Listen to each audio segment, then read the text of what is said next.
तर राष्ट्रवादी काँग्रेस पक्ष आणि चिन्ह अजित पवार गटाला मिळालं आहे, तर निवडणूक आयोगानं लुटारू लोकांना चिन्ह आणि पक्ष दिला असं यशोमती ठाकूर यांनी म्हटलंय। या संदर्भात काँग्रेसच्या नेत्या यशोमती ठाकूर यांच्यासोबत बातचीत केली आहे। आमचे प्रतिनिधी सूरज दहाट यांनी पाहूयात। बोलण्यासाठी काँग्रेसच्या ज्येष्ठ नेत्या यशोमती ठाकूर आहे, ते काय सांगणार, कसं बघताय निर्णयाकडे?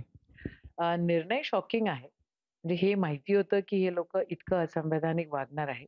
जे त्यांनी उद्धव ठाकरे साहेबांसोबत केलं, त्यांच्या चिन्हासोबत केलं, म्हणजे लुटारू लोकांना चिन्ह दिलं, तेच त्यांनी राष्ट्रवादी सोबत केलेलं आहे। ही फॅक्ट आहे। आता राहिला विषय बरोबर आहे की नाहीये, तर हे बरोबर नाहीये। आम्ही पॉलिटिकल सायन्सचे विद्यार्थी आहोत, आम्ही पण संविधान वाचलेलं आहे, आम्ही पण वकील आहोत, आम्हालाही कळतं।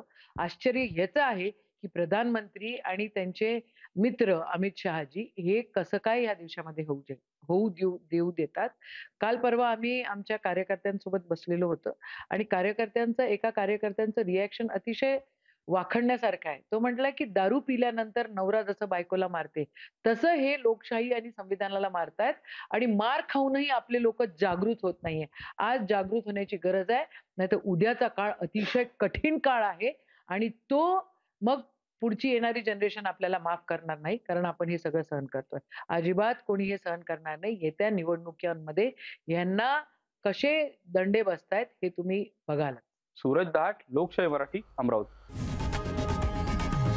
लोकशाही मराठी, ऐका, पहा, जागरूक रहा।